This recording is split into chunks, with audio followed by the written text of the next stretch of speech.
Welcome to বিদঙ্ক.com। আমি সঙ্গীতা, তোমাদের ম্যাথসের teacher. চলো দেখা যাক কি প্রবলেম আছে সলভ করার জন্য।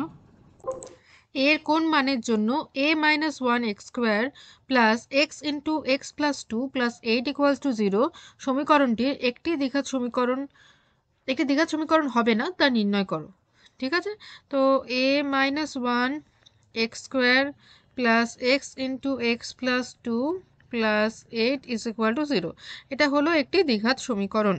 কিন্তু দ্বিঘাত সমীকরণটাকে আমরা A x square plus B x plus C equals to zero এই ফরম্যাটে লিখব। ঠিক আছে, তো A minus one x square, এটা গুণ করে দিই, x square plus two x plus eight is equal to zero. এবারে এক্স স্কোয়ারটাকে আমরা কমন নিয়ে নিই, এক্স স্কোয়ার কমন গেলে হবে, এটা দ্বিতীয় ব্র্যাকেটের মধ্যে রাখি, A minus one, okay, A minus one plus one, a minus 1 plus 1 plus 2x plus 8 is equal to 0.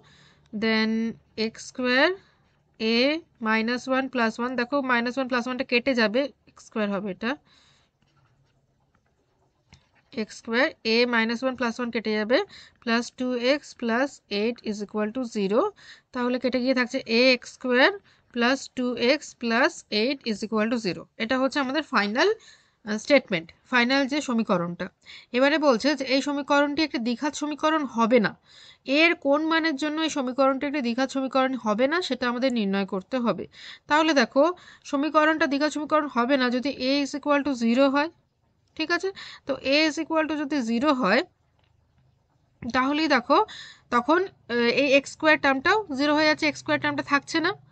দেন তখন শুধু only a is equal to zero হলে সমীকরণটা থাকছে two x plus eight is equal to zero. তখন এই সমীকরণটা তখন দ্বিঘাত সমীকরণ থাকছে না, তখন এটা লিনিয়ার ইকুয়েশন হয়ে যাচ্ছে। ঠিক আছে, তো তাহলে এ ইজ ইকুয়াল টু জিরো যদি হয় তাহলে এটি একটি দ্বিঘাত সমীকরণ হবে না।